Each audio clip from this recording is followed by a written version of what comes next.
जुल्मो सितम की आग में जलता रहा हूँ मैं। जुल्मो सितम की आग में जलता रहा हूँ मैं। अपने लहू में जल के उबलता रहा हूँ मैं। मजीद मेमन साहब की यह कीमती लाइनें यहाँ के दास्तान बयान करते हैं। जापानियों के दौरे हुकूमत में यहाँ अंडमान निकोबार आइलैंड में जुल्मो सितम का एक ना ख़त्म होने वाला बाज़ार गर्म था। हज़ारों बेगुनाहों को मौत की नींद सुला दिया गया। कई औरतें बेवा हो गई, कई बच्चे यतीम हो गए और कई माँओं के गोद सूनी हो गई। जापानियों के जुल्म सितम के कई दास्तान है इस ज़मीन पर। यहाँ की मिट्टी गवाह है जापानियों के ना ख़त्म होने वाली दरिंदगी की। लेकिन आज मैं जापानियों के जुल्म की एक कहानी बयान करने की कोशिश करूँगा। तो चलिए शुरू करते हैं। मैं अबू अंडमानी फिर एक बार अंडमान निकोबार आइलैंड से।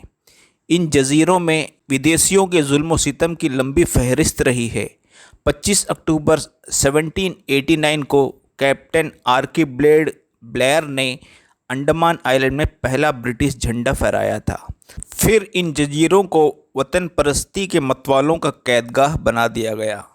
अंग्रेज़ों के ख़िलाफ़ आवाज़ उठाने वालों के लिए इससे अच्छी कैदगाह और कहाँ मिल सकती थी। चारों तरफ सिर्फ अथाह समुंदर ही समुंदर और घना जंगल, जिसमें कई तरह के जहरीले कीड़े मकोड़ों के साथ साथ जंगली जनजातियां जो बाहरी लोगों को तीर कमान से मार दिया करते थे। जाए तो जाए कहाँ। शायर मंसूर उस्मानी साहब की ये अल्फाज, इस शहर में चलती है हवा और तरह की, जुमर और तरह के हैं और सजा और तरह की। इन सजाओं का सिलसिला 1942 तक चलता रहा और 23 मार्च 1942 को जापानियों ने यहाँ पर कब्जा कर लिया। पूरी बागडोर जापानियों ने अपने हाथ में ले ली। अंडमान वासी यह समझने लगे कि अब अच्छे दिन आ गए हैं, अब अंग्रेज़ों के जुल्म सितम ख़त्म हो गए हैं, अब जापानी शासन में खुशियाँ आएगी। लेकिन उन्हें क्या मालूम था कि कुओं से निकलकर खाई में गिरी है। अंग्रेज़ जुल्म सितम के पहाड़ थे तो जापानी जुल्म सितम के समुंदर। अंग्रेज़ों से जीत की खुशी के अगले ही दिन जापानी सैनिकों को मौज मस्ती की छूट दे दी गई। और जब जापानी सैनिकों की बदतमीजियाँ बर्दाश्त से बाहर हो गई तो बाबू अकबर अली के भाई जुल्फ़िकार अली उर्फ सन्नी ने एक जापानी सैनिक पर एयरगन से हमला किया।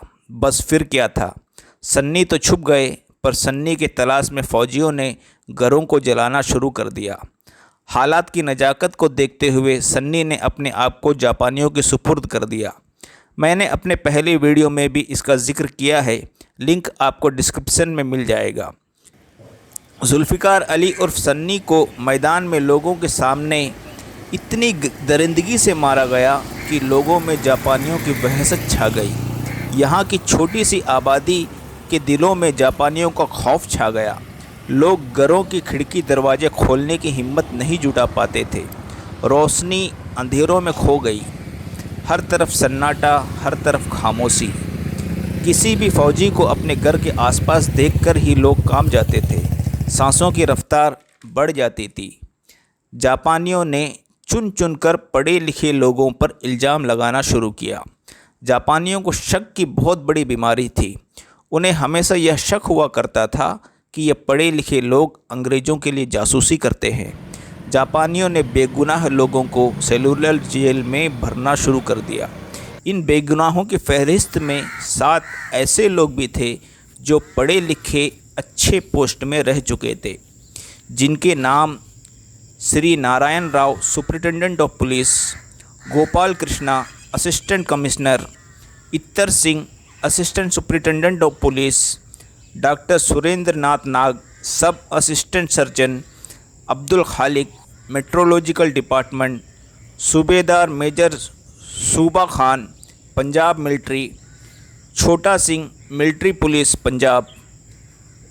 यह सभी भारतीय स्वतंत्रता संघ के सदस्य थे और भारतीय राष्ट्रीय दल के गठन में भी इनका योगदान था। 22 जनवरी 1943 को इन सभी ऑफिसर्स को सेलुलर जेल में कैद कर दिया गया और ऐसे इल्ज़ाम उन पर लगाए गए जो उन्होंने किए ही नहीं थे। जेल की तंग कोठरी से उन्हें निकालकर जापानी अफसर के सामने लाया गया और इल्ज़ाम बताए गए। अफसर ने पूछा कि क्या यह आपने किया है? इनकार में सर का हिलना था कि जापानियों की भवें तन गई। मुझे दिल की ख़ता पर शर्माना नहीं आता, मुझे दिल की ख़ता पर शर्माना नहीं आता, पराया जुर्म अपने नाम लिखवाना नहीं आता। बस फिर क्या था, तकलीफ़ों का, अज़ियतों का, जुल्म का ना ख़त्म होने वाला सिलसिला शुरू हो गया। इनके जुल्म सितम पर यहाँ की ज़मीन सिसकने लगी, आसमान रोने लगे। यह सब पढ़े लिखे खुददार थे। कैसे जापानियों के गिनौने मंसूबे का हिस्सा बनते। तब जापानियों ने इनके घर की इज्जतों पर भी जुल्म शुरू कर दिया। 2 महीने 8 दिन के ना सहने वाले जुल्म सितम के बाद उनके इल्ज़ामात के कागज़ों पर दस्तखत करा लिया गया। सेलुलर जेल के अंदर अदालत सजाई गई। सब कुछ उनका, जज भी उनका, वकील भी उनका, सिपाही भी उनका। फिर फ़ैसला क्या होना था? फ़ैसला सुनकर याद आई होगी अपनी माँ के आंचल की, अपने बाप के आशीर्वाद वाले हाथों की, अपने मासूम बीवी की ताकती निगाहों की, अपने मासूम बच्चों के किलकारियों की और अपने उस वतन की जिसके लिए हमें शहीद किया जा रहा है। 30 मार्च 1943 की सुबह थी। जापानियों ने 7 देशभक्तों को जेल की कोठरी से बाहर निकाला और डिगनाबाद बस्ती की तरफ ले गए। एक बहुत ही पुराने इमली के पेड़ के नीचे उन्हें रस्सियों से बांध दिया गया। सबके चेहरों को काले कपड़ों से ढक दिया गया। सभी एक लाइन में खड़े थे। फिर क्या था, कवि प्रदीप की पंक्तियाँ, जब देश में थी दिवाली वो खेल रहे थे होली, जब देश में थी दिवाली वो खेल रहे थे होली, जब हम बैठे थे घरों में वो झेल रहे थे गोली। यह होली रंगों की नहीं, खून की होली थी। जापानी फायरिंग दस्ते ने इन वतन परस्तों के सीनों को गोलियों से छलनी कर दिया था। ज़मीन खून से रंगीन हो गई थी। फिर 7 वतन परस्तों ने अपने वतन की मिट्टी को खून से सींच दिया। अब तुम्हारे हवाले वतन साथियों, अब तुम्हारे हवाले वतन साथियों। ऐसे कई दर्द भरी दास्तानों की गवाह है यह अंडमान की मिट्टी। यह वाक़या मैंने यहाँ के मशहूर प्रिंसिपल जनाब एम अहमद मुस्तफ़ा साहब के किताब से लिया है। जनाब ने बहुत मेहनतों के साथ जंग आज़ादी की दास्तान जमा की है। मैं उनका तहे दिल से आभारी हूँ और मैं माफ़ी भी चाहूँगा कि मैं इसे सही से बयान नहीं कर पाया। बस कोशिश करता रहूँगा कि आप तक अच्छी अच्छी जानकारियाँ पहुँचाता रहूँ। मैं जनाब शेर अली अफरीदी पर भी वीडियो बनाने की कोशिश करूँगा, जिनके कारनामों को सुनकर आप भौचक्के रह जाएंगे। फ़िलहाल इतना ही। लाइक, शेयर, सब्सक्राइब करना ना भूलें। जय हिंद।